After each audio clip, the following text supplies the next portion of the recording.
Continuing production of The Open Mind has been made possible by grants from Ann Olnick, Joan Gans Cooney, the Engelson Family Foundation, Alfred P. Sloan Foundation, the John S. and James L. Knight Foundation, Joanne and Kenneth Wellner Foundation, and from the corporate community, Mutual of America.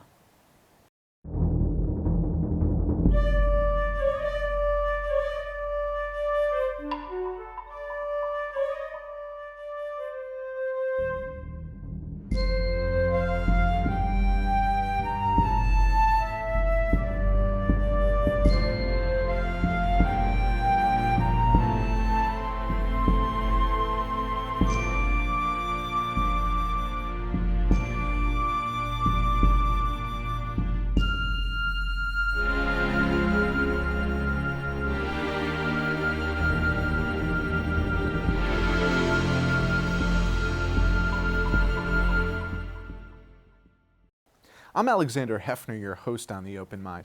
You may recall the musical 1776, which was said to be President Nixon's favorite play, though he didn't perform it in 5th grade as I did. Suffice to say, it's mine too. And if you download the soundtrack on iTunes, you'll note virtually every song has keen relevance to our evolving political experience. Perhaps none more saliently than Pennsylvania delegate John Dickinson's ode to a rightward-bound American politics. Cool, cool, considerate men. Praise for wealthy aristocrats. With our land, cash in hand, self-command, future planned. Don't forget that most men with nothing would rather protect the possibility of becoming rich than face the reality of being poor. And that's what he warned Continental Congress Chair John Hancock. There's no author more astutely prepared to consider the electoral reality of 2017, our present golden age of inequality, than critic Thomas Frank. His books, What's the Matter with Kansas, How Conservatives Won the Heart of America, and more recently, Listen Liberal, Whatever Happened to the Party of the People, have proven most precocious insights into the corporatist trajectory which America has permanently swung. Thomas Frank and I will explore the current creed of our politics, a resurgence of reality that may have awoken in Kansas, and the ongoing self-examination or lack thereof within liberal elite classes. Welcome, Thomas Frank. It's a pleasure to meet you finally. It's great to be here, Alexander. So it was John Dickinson who said, "Cool, cool conservative men, the likes of which we may never see again." We see them. Yeah, oh yeah, yeah. Absolutely, and it's funny that he uses that phrase, cool conservative men. You didn't mention this, but my first book was called The Conquest of Cool. And so my whole career, that came out in 1997, and it was a sort of an alternative understanding of the 1960s.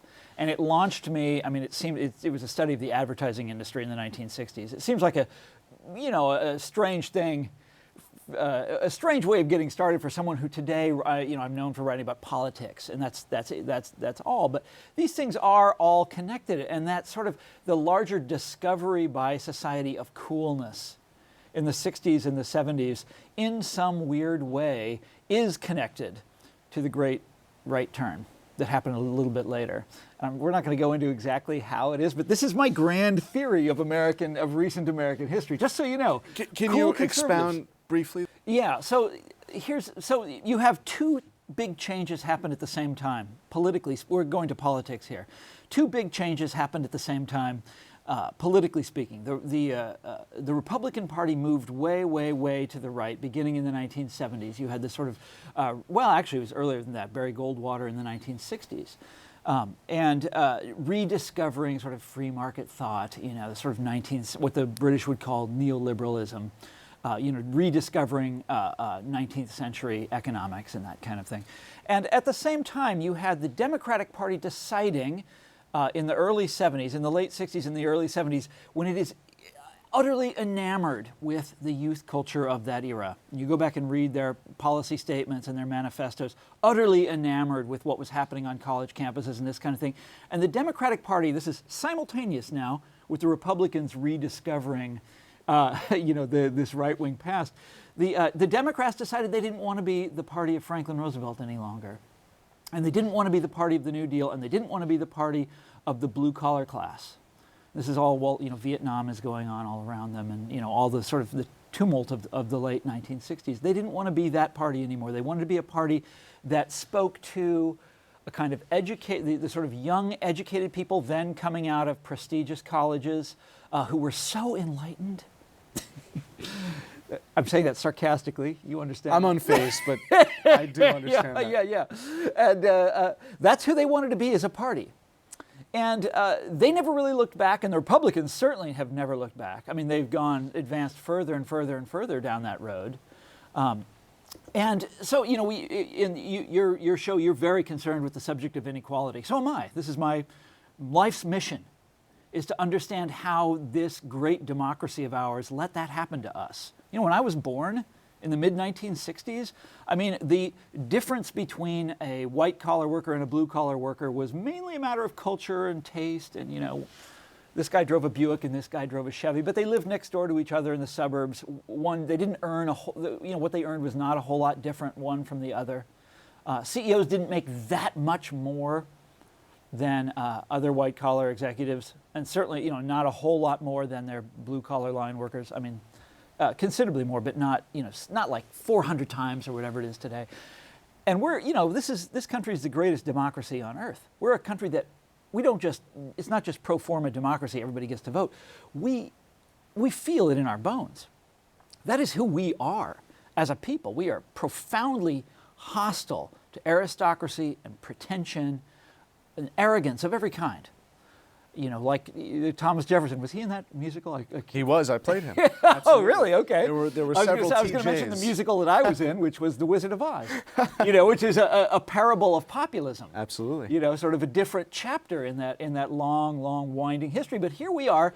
We're this great democratic society, and we have chosen this path that has led to basically the social fabric just coming apart. You decry, lament, acknowledge, sadly, as the abandonment of Franklin Delano Roosevelt and New Deal politics. And to the extent that Bernie Sanders adopted that platform in 2016, he was marginalized. Yeah. But Clinton attempted to co-opt it, and no one believed her. Yeah. You've touched on 4 or 5 really critical themes right there. When I was growing up, the New Deal order was regarded as, that was the consensus, that was the default state of American politics. That's what we would always revert back to when everything else failed, and people would go on wild adventures and everything. But we knew that that's who we were as a people. That country that, Franklin Roosevelt had reworked the politics of this country, and that was fixed. That was who we were. But today, when we look back at that period now from, say, 1935 up to, say, 1980, we look at that as an aberration. And in fact, what we've done, and I mean, this is deeply cynical, but more and more people look at it this way, that the New Deal period, the New Deal era, was an aberration. And what we're doing now, returning to this kind of 19th century political, economic distribution of wealth, that's the norm. And here you have, to bring it back to some of the issues that you mentioned in the politics of the present day. Bernie Sanders, fascinating guy. I interviewed Bernie Sanders a couple of years ago. The interview was on salon.com. You can read it. I voted for Bernie Sanders in the Democratic primary. You might as well know. Get that out front right away. But to me, Bernie Sanders did not represent radicalism. Bernie Sanders represented the sort of Harry Truman Democratic Party. I mean, the stuff he was promising and that he was making a big deal out of could have easily come out of the mouth of Harry Truman, could easily have been in the Democratic platform in 1948. In fact, some of it was single payer, this kind of thing. And so I didn't think of him as a radical. He always appears in public, by the way, in a suit like this, like the one you're wearing. He's very conservative in his personal tastes and manners. He's not a shocking man. He's not disturbing in the way that Donald Trump is disturbing. And my colleagues in the media back in Washington reacted to him as you would to, it was like an allergic reaction. They despised this guy. They're constantly trying to reject him and categorize him as a marginal figure, someone who's an outsider. And that I was really interested in that. I wrote a big story about this for Harper's Magazine. I don't know if you saw it, about the media's reaction to Bernie Sanders. And I examined op-eds and editorials that mentioned him in the Washington Post for a 6-month period last year. They were, of course, profoundly negative towards Bernie Sanders, profoundly negative. And I asked myself why that is. Because like I said, he doesn't strike me as, yes, he calls himself a democratic socialist, but if you look at what he's actually advocating, there's nothing too radical there. And like I said, his personal manners and tastes are reassuring, if anything. I mean, he seems like a grandfatherly figure, you know. And what is it about this man? And I tried to understand why they reacted so negatively against him. And what I finally came down to was that Sanders represents a sort of, and this is a Freudian term that I'm using completely wrong, but a return of the repressed. He is this Democratic Party. He represents what the Democratic Party used to be, okay, before the Clinton era, before the 1990s, before they fell in love with Wall Street, before they fell in love with consensus and technology and, you know, the white-collar class and all the things that we identify with the Democratic Party now. He is a throwback to that Harry Truman past, that the sort of Bill Clinton generation of Democratic politicians, and it's not just politicians, of course, it's an entire generation of public-minded people and thinkers and writers and all that, that they feel like they have put behind them forever. And here he comes, you know, here he comes, this man who out of this past that they thought was over and locked away and gone and buried, and I'll be damned that he's making terrible problems for a candidate that they regarded as perfect. I would submit to you, if Sanders did not have what ostensibly was a provincial appeal of being the New Englander, curmudgeon, crusty New the Englander. accent too. I forgot the to accent mention too. that. Yeah. I like his accent. I think it's charming. Well, someone with Sanders' authentic politics who does rebel against what you critique in the book as the Democrats' problematic association with inequality. Innovation meets inequality, which is really the dominant thread of American economic success story, which doesn't resonate for the blue-collar and even many white-collar workers. So to your mind, as the Democrats are considering the path forward, how do they rekindle a successful New Deal? The first thing is acknowledging that there's a problem. Okay, so I first started talking about this stuff a long time ago. You've got a copy of What's the Matter with Kansas there. That came out in the year 2004 when I started writing about this problem, and it goes back further than that. This is the problem of the blue-collar class abandoning, or particularly the white working class abandoning the Democratic Party in larger and larger numbers over the years, and allowing the Republicans to become dominant. And this begins a long time ago, back in the late 1960s. This is the story of our time. Democrats, by and large, have not acknowledged that that is happening. They've done everything they can to deny that that is happening, and to claim that they don't have to do anything about that problem. And we'll come to why that is eventually. So the first order of business is to acknowledge that there's a problem. And right now, the Democratic Party, by and large, wants to blame what happened to Hillary Clinton on interference by the Russians, the Comey memo, and various other sort of things. And look, some of it is true to a certain degree. What they don't understand, of course it's true. I mean, the Comey, the impact of that was enormous. I remember where I was when I heard it come over the radio. I had actually just left the polling place after voting for Hillary Clinton. I walked out to the car and turned it on. Here's NPR announcing that he had reopened his investigation into her emails, and I'm like, oh my God. But it had an enormous impact. But this is a larger, long-term story that has been going on for decades. And until they understand that, no, they're not going to do anything about it. What could they do? Let's say they were to look at to read some of these books that I've written, or some of the many articles that I've written over the years. Let's say they were to do that, and to understand that this is a problem. What steps would they take? Well, it's incredibly obvious. I mean, we are on a race to the bottom in this country, and we have been for 4 decades. Reverse that. Put that into reverse. Do something about monopolies in this country. I mean, the whole business model of Silicon Valley is monopoly. Do something about that. Do something about the incredible high cost of college tuition. Do something about the fact that it's impossible to form a labor union in this country. I mean, you just start out with those 3 things. I could give you a whole list of other things like go after the Wall Street banks, do some of the other Bernie Sanders sort of things. These would have an enormous impact on inequality. They would put this 40-year race to the bottom that we've been on, this movement towards greater and greater inequality, put that into reverse almost overnight. But the quagmire they're in is they can't do those things because they're not elected to governorships across this country. They're not in charge of state houses. Yeah. So how do you start from scratch in effect? Basically they have to start over again. Now, when I wrote Listen Liberal, and when I assumed that they were, President Obama was still president. He still had a certain amount of authority to do things. They are in a state of historic wipeout now, historic defeat. By the way, I want to pause for a second and dwell on the irony of this. You talk about inequality on this show a lot, okay? And we can illustrate it in all sorts of different ways. It is striking. Everybody knows what is happening, whether you want to call it inequality or whether you want to call it the hollowing out of the heartland or the destruction of the American way of life. And there's all these ways of talking about it. And we've been talking about it for 30 or 40 years in this country as it gets worse all the time. Here's the amazing thing.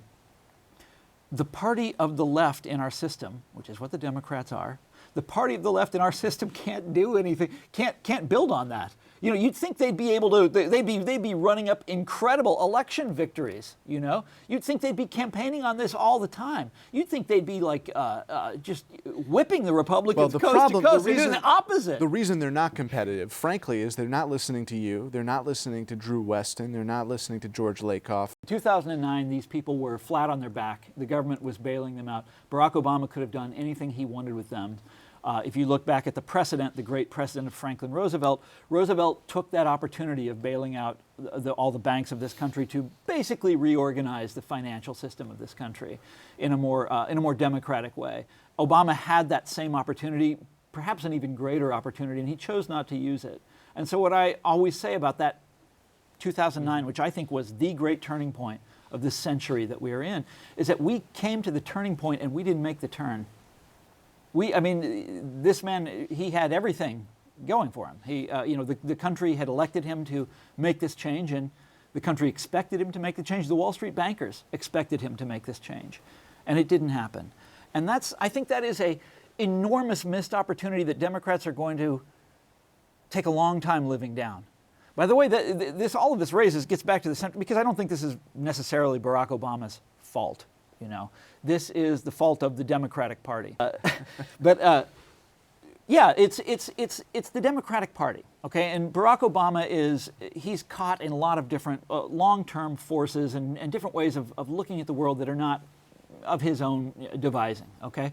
And so when you want to understand what's gone wrong with the Democratic Party, by and large, the theme that most people focus on is the money. And this is huge. This is an important part of how the Democratic Party has changed over the years. They, by and large, reach out to the same category of people that the Republican Party reaches out to, their donors and that sort of thing. But there's a larger shift. Excuse me. There's a larger shift out there that we don't generally talk about. And that's that the Democratic Party understands itself in a different way today than they did at the time of Franklin Roosevelt, or at the time of Lyndon Johnson, or at the time of Harry Truman, or Hubert Humphrey, or any one of these Democrats of eras past that you care to mention. And that is the Democratic Party today really understands itself, and you hinted at this a minute ago, they understand themselves as the party of the representative of affluent, white-collar professionals.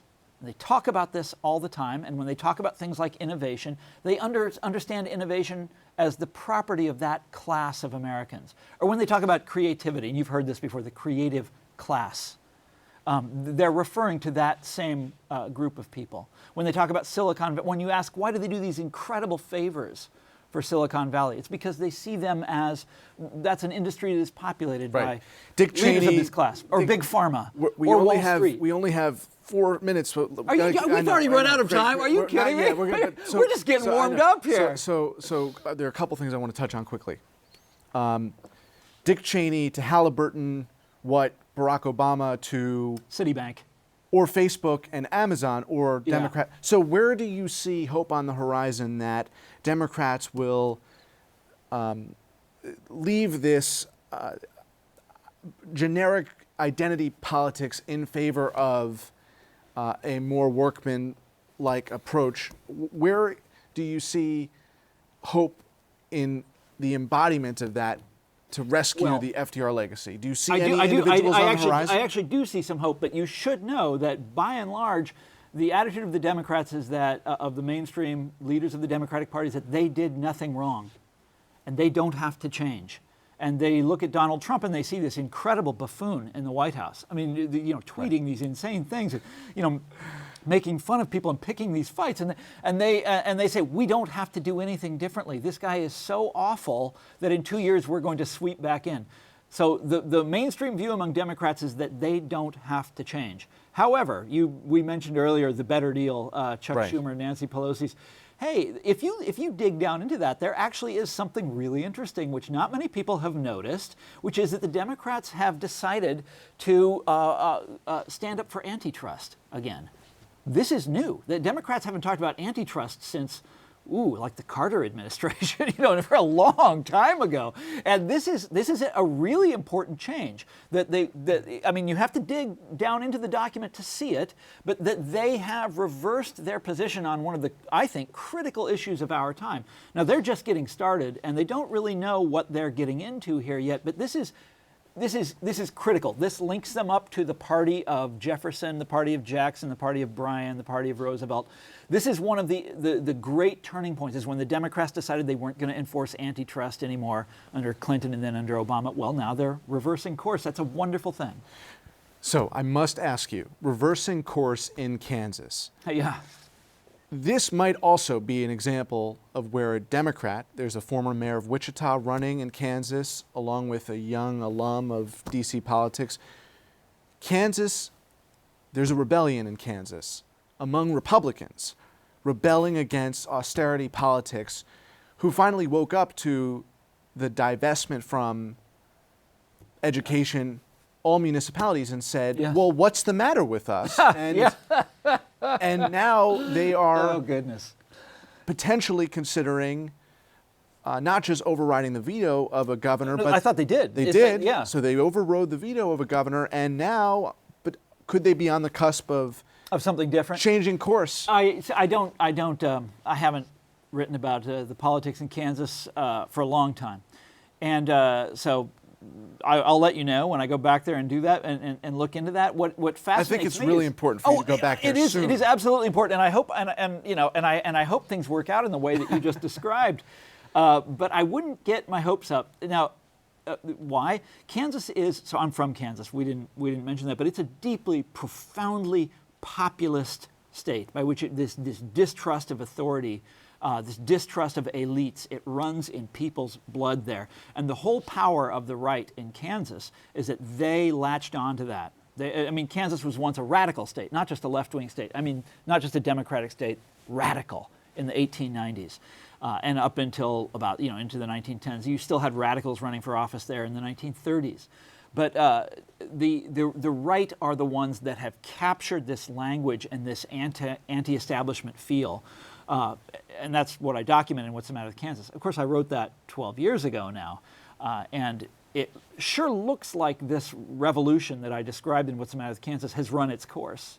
Consider the paradox and the irony here. It was what I watched happening in Kansas was a working class blue collar uprising that was determined to take the power in the Republican Party away from your sort of Bob Dole style or moderate Republicans, and hand it over, take it for themselves. And what they wound up getting was Sam Brown back. That was the sort of leader of this rebellion, of this uprising, and then he's done this enormous harm to these very same people. The morality of abortion trumps voting for your economic security. Do you think that's still the prevalent red state phenomenon, or is it comes and goes? And here's what I mean by that. So when I wrote that in the early aughts, Kansas was doing okay economically, and so people were able to focus on the culture wars. When you have something like the financial crisis of 2008 and the Great Recession that followed, people tend to swing back to economic issues. You saw this, by the way, in the 20s and the 30s. The 1920s was a period obsessed with culture wars. Remember prohibition, and so many other things. This was the great rise of fundamentalism and all that. The Depression comes along in 1929, and that stuff is forgotten like instantly. And and you move to this sort of 1930s style workerist populism. Okay, well, a similar thing happened in our time. Unfortunately for people like me, the Republicans got saw this coming and got out ahead of us with the Tea Party movement and caught that that sort of populist wave as well, the sort of economic populism. But now that the economy has pretty much recovered, you'll see people moving back to the culture war issues. But what fascinates me is that the right is able to win now in either situation. Why is that? Let's close with this, Alexander. Yes. Why is that? I mean, what explains that they're able to, that they win and win and win and win? Whether you're rich or poor, they're voting for the right. This is a group that the benefits of Republican rule are showered on a very small number of people, a vanishingly small number of people. How are they able to win and win and win all, from the 70s up to today, when they serve this tiny little group of people? And a big part of the answer to that has to be the feebleness of the opposition party. The fact that the party of the left, the nominal party of the left in our system, is not interested in doing what parties of the left used to do. They got to man up or woman up. Thomas Frank, thanks for being with me today. It's my pleasure, Alexander. And thanks to you in the audience. I hope you join us again next time for a thoughtful excursion into the world of ideas. Until then, keep an open mind. Please visit the Open Mind website at 13.org/openmind to view this program online or to access over 1,500 other interviews. And do check us out on Twitter and Facebook at Open Mind TV for updates on future programming.